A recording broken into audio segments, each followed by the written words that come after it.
I'm Glenn Blair. Welcome to A Geezer's Perspective. Reflections on life and aging by a really old guy.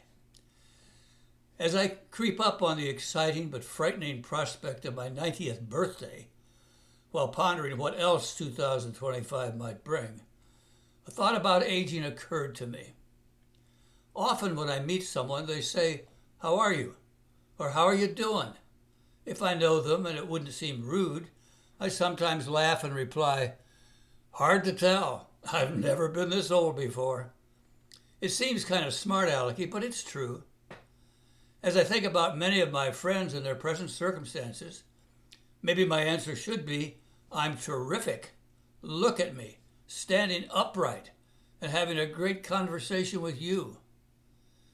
But when I think back to that human dynamo I was at 80, I have to shake my head and admit I've been better. Over time, I've collected a number of wise thoughts about aging. An optimistic view is expressed by comedian Steven Wright, who said, "I intend to live forever. So far, so good." So far, so good. That's exactly how I feel. One of the great advantages of being old, in addition to discounts, tax breaks, and senior centers, is that I've reached a point where I can get away with saying or doing almost anything. And the worst that happens is someone in a condescending voice pats me on the head and soothingly says, "I think Glenn needs a little nap." I especially enjoy the lighthearted view of aging, but the great thinkers of our time also have a lot to say on this subject. You're never too old to set another goal or to dream a new dream. C.S. Lewis. Thoreau said, "No one is so old as those who have outlived enthusiasm." And George Bernard Shaw, "We don't stop playing because we grow old. We grow old because we stop playing."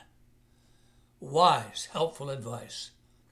Mark Twain summed it up nicely by reminding us that age is an issue of mind over matter. If you don't mind, it doesn't matter. But my favorite reflection on aging is one attributed to Satchel Paige, who was 42 when he made his Cleveland Indians debut in 1948. He was said to have asked the insightful question, "How old would you be if you didn't know how old you are?"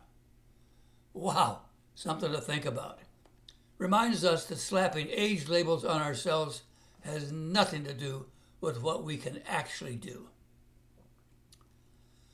Looking back at my life, again, stealing from Steven Wright, I must confess I thought growing old would take a little longer. But the good news is, today I just set a new personal record for living.